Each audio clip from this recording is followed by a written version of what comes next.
As far as Thursday night games go, this is actually pretty solid, but I think Philly's going to win because, to put it bluntly, they have the better quarterback, the better team as a whole, and they're also the home team.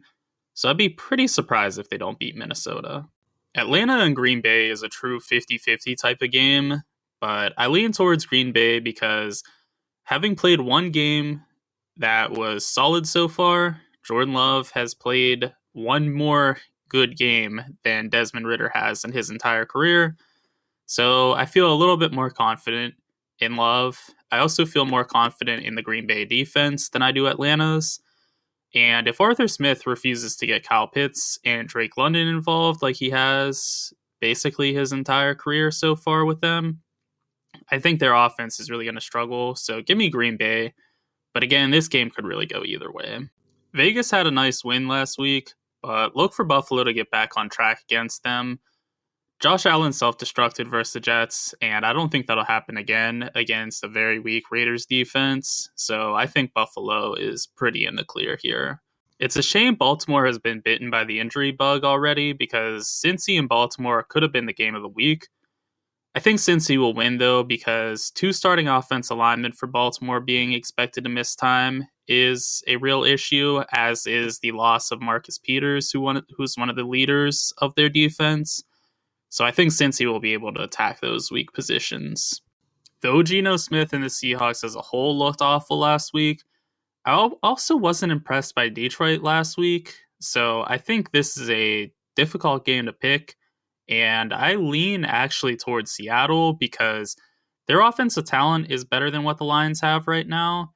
So I think Seattle is a good underdog pick. And I would also put 2 units on them at +5 because I think no matter what, they should be close because their offense is going to be able to keep them in the game. For Tennessee and Los Angeles, Justin Herbert is just on a different level than Ryan Tannehill. And though Tennessee should have success rushing against Los Angeles' weak defense, just ask Miami how much a run defense really matters. Passing is just more efficient way to play today, and the Chargers should have more success than what Tennessee will through the air, so I think the Chargers are a safe bet.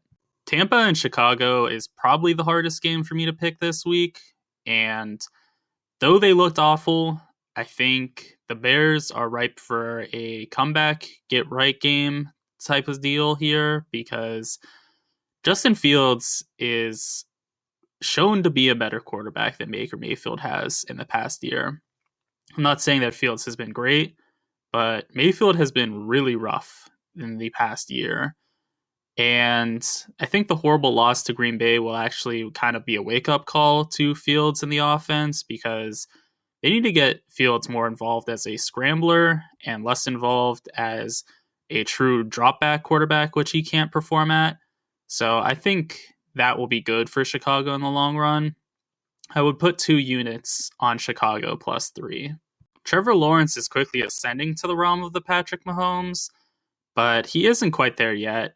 So even if Kelsey doesn't play again, I like Kansas City, especially now that they have Chris Jones back. Lawrence won't have a ton of time in the pocket, whereas Mahomes should be pretty clean aside from the plays where Josh Allen just completely wrecks whatever Kansas City is trying to do, in which case Mahomes will probably still be able to run some magic and get a positive play out of it. So I think Kansas City is the pick here. Indy and Houston are 2 similar teams, but I simply think that the Colts are further ahead at the moment because Anthony Richardson isn't the most refined, but he can sure run that ball, and that presents a real issue for basically any defense. Whereas with Stroud, to this point, he hasn't looked comfortable, and part of that is going back to the preseason, which I don't really value much, but I think there is some validity to his struggles there. And really, I think the Colts defense is good enough that they should continue those difficulties for Stroud. So I would put a unit on Indianapolis -1. The Rams in San Francisco. Matt Stafford and Brock Purdy are pretty comparable quarterbacks based on recent play, but basically every other positional group is in favor of San Francisco, so give me the 49ers to continue their role. Arizona actually fought hard against Washington, but they still very well may be the worst team in the entire league. And the Giants have a legitimate quarterback, even if he looked clueless against a dominant Cowboys team last week.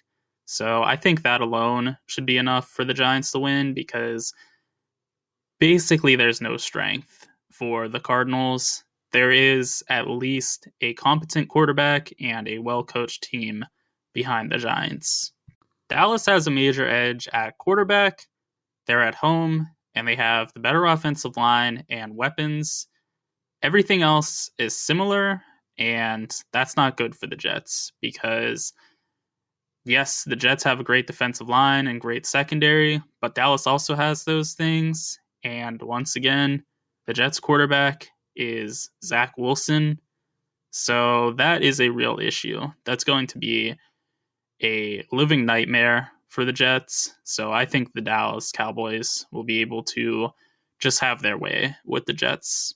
Though Russell Wilson has really struggled in his time in Denver, I would still be probably in favor of taking him over the unknown of Sam Howell.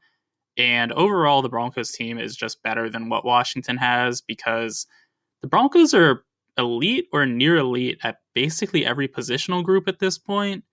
Whereas Washington, they have some strengths, but they're not the most potent, aside from on the defensive line, where they are really good. So I think the Broncos are the sound pick here. Tua is a step or two up from what Mac Jones is, and the Patriots have all of their offensive line on the injury report. So I expect the Dolphins to be able to get after Mac Jones, and New England to struggle to stop what is likely the best wide receiver duo in the entire league. Even though Carolina is at home, I like the Saints to win, because they should be able to shut down almost entirely the run game of the Panthers. And then they have the matchup advantage as far as the skill positions are concerned on both sides of the ball, which is really major. I think the quarterback play will be similar between Bryce Young and Derek Carr, but if anything, you can feel a little bit safer with the known commodity that is Carr, versus Young is still kind of an unknown at this point. In the very limited sample size we have of both playing, Kenny Pickett has probably been better than Cleveland's sexual predator, but I don't think that'll matter too much, as the loss of Cam Hayward is massive to the Steelers, especially their run defense. And Cleveland should be able to just run the ball with no issue then against what can be a squishy defensive line without their leader on the inside. So I bet a unit on Cleveland -2 or -2.5, whatever it sits at now.